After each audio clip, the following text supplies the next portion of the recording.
Hello and ni hao, LaoMa here from the beautiful China. Around 1300 years ago, during China's Tang Dynasty, there lived a woman named Yang Guifei.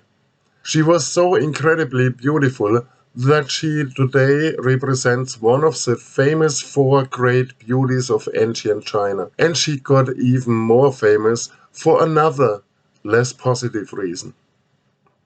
Her beauty had such a powerful effect on the emperor that it caused him not only to neglect his duties, but also to place her incapable family members and friends in high government roles, them then doing incompetent and wrong decisions, which led to a rebellion that weakened the Tang Dynasty, and finally, according to some, even to the end of the dynasty.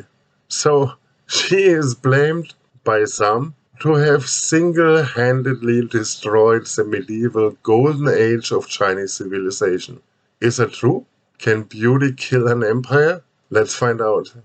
Born in the year 719, Yang Guifei emerged from a family of prestige and grace. Her father's untimely departure left her in the care of her uncle, guiding her towards a destiny that will later fill some pages in history books. At the tender age of 16, she was married off to Li Mao, Prince of Zhou, one of Emperor Xuanzong's sons. Her arrival to the Imperial palace would set the stage for a tumultuous chapter in the annals of Imperial China. Emperor Xuanzong was walking the palace without a care in the world. His mind was all over the place, not thinking about much. Then, out of the blue, he saw her. The most beautiful, perfect woman he could imagine. She was like a poem in human form, a symphony of curves and angles, a masterpiece sculptured by the hands of a celestial artist. Her eyes, pools of deep, liquid mystery, seemed to hold the secrets of the universe, and her smile, a radiant sunbeam in human form, bathed his senses in warmth. When he saw her, it was like lightning hit him. He couldn't help but continue to look again and again. Has something like that ever happened to you? When you see someone so beautiful and perfect that it's like the world stops for a moment. Possibly it would have happened to you as well if you had seen Yang Guifei. After all, she was an extraordinarily good-looking and well-shaped woman. This faithful encounter with Emperor Xuanzong, then a man of 53, altered the course of their lives forever, and probably that of the whole country too. He was the emperor of China during that time, in the height of the Tang Dynasty, and most likely during his reign, the richest and most powerful person not only in China but in the world. What will happen if ancient super beauty hits ancient superpower? Well, don't expect a romantic Hollywood-like love story. So he saw her, and she was the most beautiful woman he ever saw. Of course he had to have her. After all, he was the most powerful man alive, and if he didn't deserve the most beautiful woman, who then? There was only a small, tiny little problem. She was already married to his own son, Prince Li Mao, and people would criticize him for directly taking her. Not really a problem, but, bad PR is never good. So in the background, he commanded her to cancel the marriage with his son by becoming a Taoist nun for a brief period, changing her name to Tianchen to cover up tracks, and instead of sending her to a Taoist temple, just keeping her in the palace for that short time till she would join his harem. Thus, for 7 years, Yang Guifei led a double life. By day, she remained a devoted nun in the palace's Taoist temple. And by night, she would steal into the emperor's chambers, cloaked in secrecy. Soon he had organized an exchange wife for his son, the daughter of a general, and directly after made Yang Guifei his new favorite concubine. Finally, the most beautiful woman of her time was a new number one of the most powerful man of his time. He got what he wanted, and she got what she wanted. And a happy emperor is good for the empire, right? Although she technically wasn't his wife, she still got exactly the same honors at the imperial court, and also basically reigned over the harem. Her beauty eclipsing thousands of other consorts, and the emperor's affection for her knew no bounds. She got everything she ever dreamed of, and so did her family. Thanks to her beauty, entertainment skills, and seduction art, it sure also helped to be 34 years younger than the emperor himself. Nothing seemed impossible. Whatever she asked for was granted.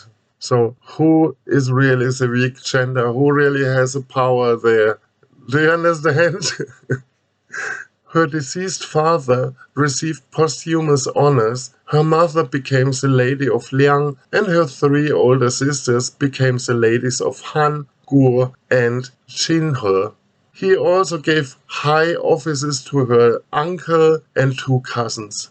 Emperor Xuanzong even gave his favorite daughter, Princess Taihua, to one of the cousins for marriage. Since 745, the whole palace has treated her like the new empress within the imperial court, and bowed to her as she was the most powerful woman in land, which is called in Chinese Tianxia Mu, the most powerful woman under heaven. Not even Emperor Xuanzong's highly honored sister dared to take a seat more honorable than any member of the Yang clan.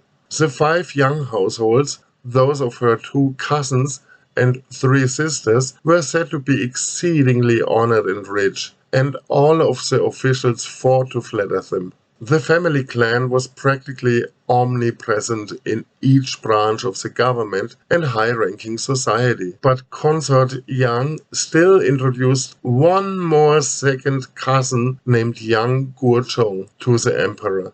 This Guizhong, or maybe Lady Yang Guifei herself, flattered the emperor, and he quickly climbed the highest ranks as well, which should basically have some bad consequences. Yang Guifei lived her dream. She was a kind of ancient superstar, living a lavish life in great abundance. An unbelievable 700 people were employed to keep weaving and embroidering clothes for her alone.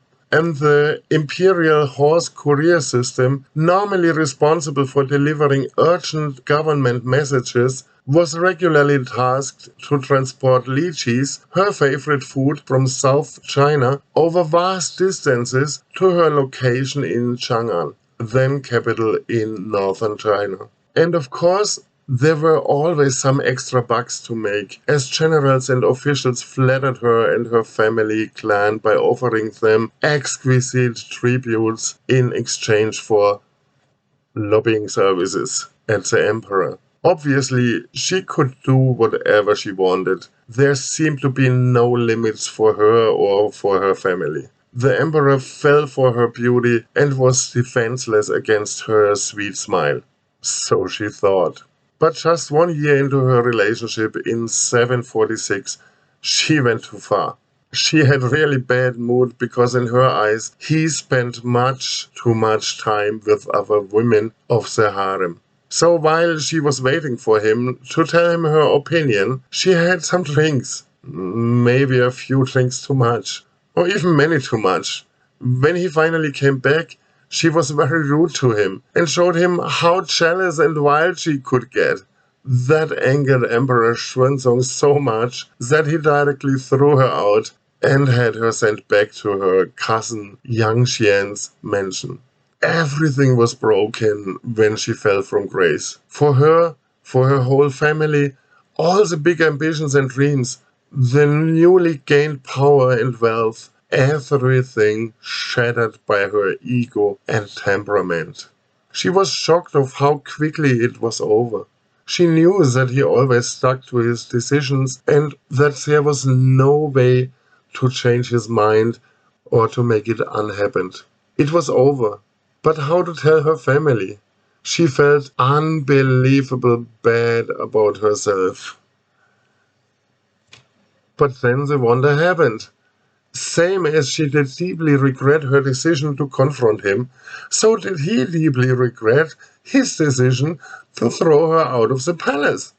The only problem was that he could not lose his face by calling her directly back. So he solved it in a Chinese way. His highest and most trusted eunuch, Gao Lishe, requested that he welcome her back into the palace. Of course, he right now accepted the proposal, and Gao went to take Yang Guifei back. From then on, the emperor showed even more affection to her. Yay!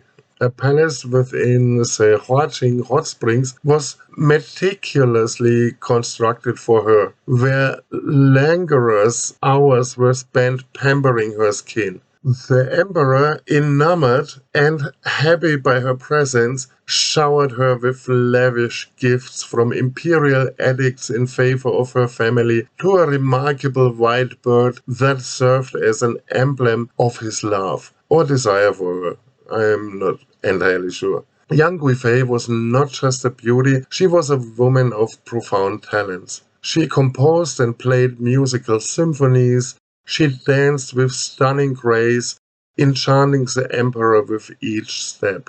No surprise that the aging Xuanzong spent more and more time in her company instead of caring for important but less arousing imperial affairs. He almost left all governing work to his chancellor. But simply enjoying life, not taking other people seriously, and sometimes even being childish, might one day lead to unintended horrible consequences. In 747, when the military governor An Lushan arrived at the capital Chang'an to meet Xuanzong, the emperor first showed him much favor and allowed him into the palace, but then started fooling around by having the governor, as a joke, worship Yang Guifei as the governor's mother and her cousins and sisters as his brothers and sisters. An Lushan was from Turkic descent, and although he had to accept and play along with this humiliation, sure you can imagine that he was not too happy about this treatment.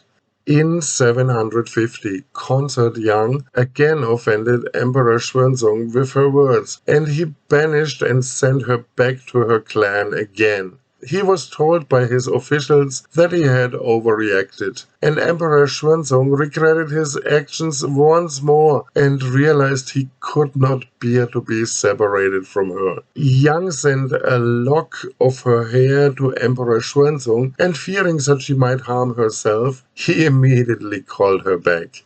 1 year later, Governor An Lushan was visiting the palace again. Consort Yang, in order to please Xuanzong, had an extra-large infant wrapping made and wrapped the obese An Lushan in it, causing much laughter among the ladies in waiting and eunuchs. When Emperor Xuanzong asked what was going on, Consort Yang's attendants joked that Consort Yang gave birth 3 days before and was washing her baby Lushan. The emperor was amused by the comic situation and rewarded both Yang Guifei and An greatly. Possibly at that even more humiliating occasion, the proud man might have lost the last remaining loyalty and respect. One should simply not mess around with powerful army leaders. As Yang and the emperor reveled in their lavish lifestyle, the empire's fate hung in the balance. Her cousin Yang Guizhong, a favorite of hers and the emperor, ascended to the position of chancellor, which is maybe comparable with a prime minister of today. However, his incompetence, thirst for power, and a passion for favoring his associates led to disastrous decisions. 2 failed wars against the Nanchao kingdom drained the empire's military strength. Officials had to wait for hours each morning to get just little of the emperor's attention. The dynasty was about to implode, all while the emperor's devotion to Yang Guifei and his permanent attention for her, rather than for his official affairs, remained steadfast. Despite her influence, Yang Guifei never ascended to the role of the empress, as she remained childless. Nonetheless, she was regarded as the de facto empress within the royal palace, and officials vied for her favor, knowing that her world could shape their destinies. She got all the power. That was simply the reason why nobody really stopped her arrogant, incompetent cousin, Chancellor Yang Guizhong, who deeply disliked An Lushan, the general and military governor whom Yang Guifei supported.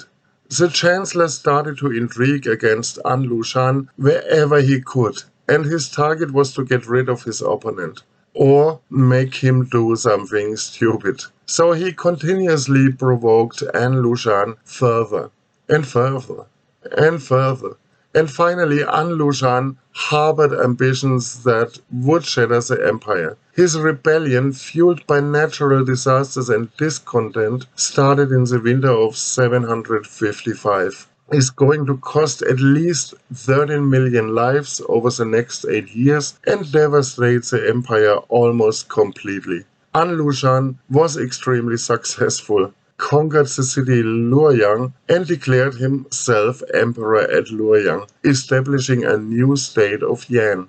Already in the summer of 756, he consumed the capital Chang'an. With chaos at the doorstep, Emperor Xuanzong and Yang Guifei fled from the imperial palace to move to Chengdu in Sichuan province. Accompanied by a general and some imperial guards, Chancellor Yang Guizhong, her 3 sisters and the rest of the Yang clan.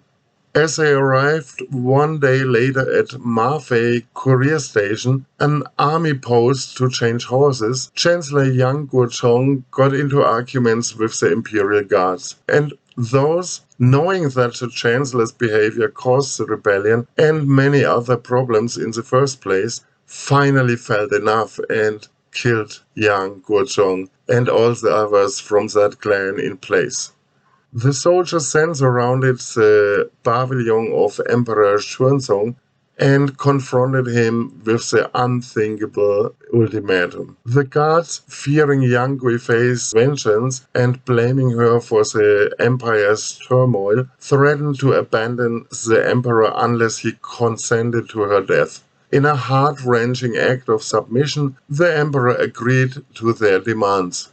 In that moment, Yang Guifei's beauty had lost all her power, and after a long time, being a wonderful blessing, turned into a horrible curse. Consequently, her life was extinguished on that same day, somewhere in the nowhere, either by her own hand or by one of the emperor's attendants. She just got 37 years old. Her burial was unceremonious. A lone figure by the roadside, denied the dignity of a coffin, but even following her passing, the emperor's devotion was unyielding. He later arranged for her reburial, and he would order from an artist a portrait of Yang Guifei, not Yang, but Yang Guifei, which he hung up in the palace. He would gaze upon every day of his life. Yang Guifei's story is quite controversial in Chinese culture. Some blame her having indirectly caused the fall of the complete dynasty and consequently the suffering and even death of millions, simply by distracting the emperor and promoting her own family members, which led to huge governing mistakes with horrible consequences like the chancellor provoking the rebellion.